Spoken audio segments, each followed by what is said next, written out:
আসসালামু আলাইকুম বন্ধুরা আজকে একটা বরাবরের মতোই ভিডিও নিয়ে চলে আসলাম।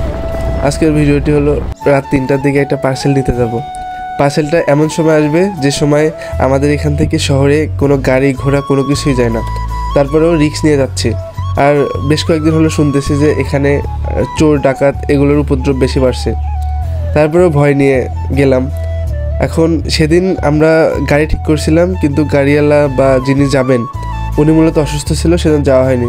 পরে মরে গেলাম, স্ট্যান্ডে গিয়ে দেখলাম যে কোনো গাড়ি নেই। কারণ এই সময় এখন যেহেতু শীত, এই সময় কখনো গাড়ি পাওয়া যাবে না, তাছাড়াও কুয়াশা, আর উত্তরবঙ্গে তো প্রচণ্ড শীত হয়ে থাকে, এই জন্য আর কি যাওয়া একদম পসিবল ছিল না।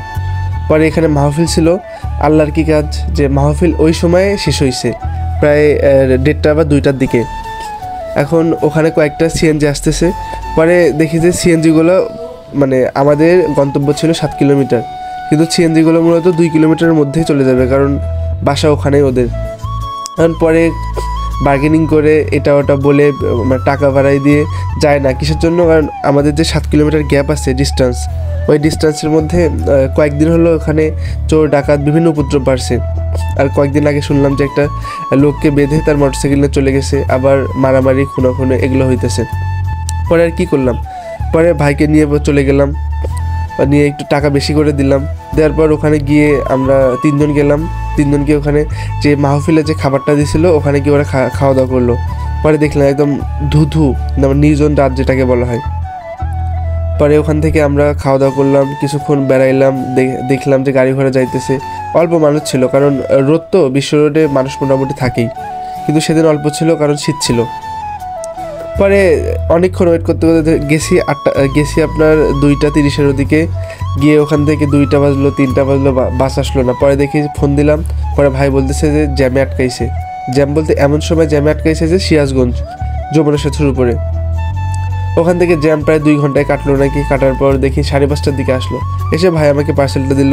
দেওয়ার পর তো আসার সময় আবার ঝামেলা যে ওই 5:30টার দিকে আবার আজান দিছে, কিন্তু তখন তো সবাই বের হয়নি, শহরের দিকে বের হয়েছে কিন্তু গ্রামের দিকে, আর তখন তো গাড়ি ঘোড়া কখনোই চলবে না। পরে একটা ভ্যানে অনেক ভয়ে গেলাম। পরে রাস্তা দেখে একদম নির্জন, মানে ধুধু পাতার একটা ধুধু একদম বিরান মাঠ এইরকম লাগতেছে। পরবর্তীতে ওখান থেকে নিয়ে আসলাম ভালো। ওখান থেকে 3 জনের বাসায় চলে গেলাম। গিয়ে এসে পার্সেলটা খুলে দেখি যে বাচ্চা দুটো ঠিকঠাক আছে, একটা একটু অসুস্থ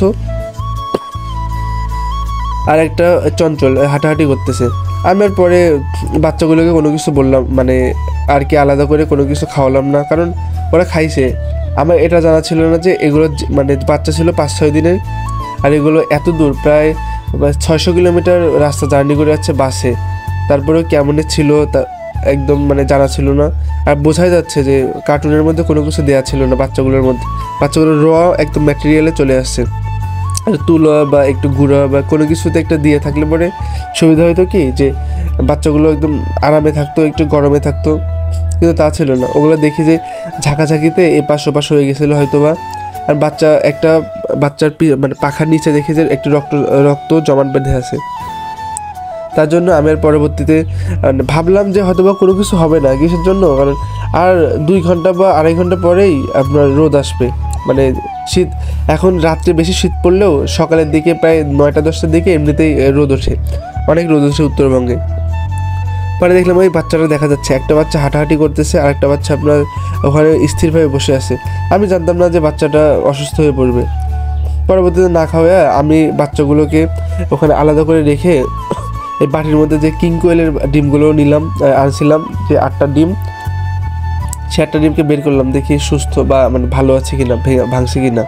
পরবর্তীতে আমি দেখার পর যে ভেতরে আছে কয়টা 8টা ডিম দিছে। আমি মনে করছিলাম হয়তো আর 2-1টা হয়তো বা বেশি দেবে। কিসের জন্য? কারণ ডিমগুলোর দাম ছিল প্রায় 1000 টাকা, প্রায় বলতে 1000 টাকাই ছিল।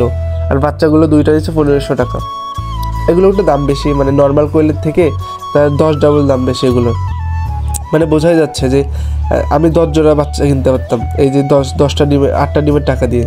পরবর্তীতে ডিমগুলোকে আবার তুলে, মানে ডিমগুলোর নিচে দেওয়া ছিল মানে পাতান তুষ, মানে ধানের যে মানে অবশিষ্টাংশ থাকে ওগুলো দেওয়া ছিল, যেন ডিমগুলো সুস্থই ছিল। জানি না ইনকিউবেটর দেওয়া হয়েছে ডিমগুলো, এখন ফুটবে কি না সেটা আল্লাহ ভরসা।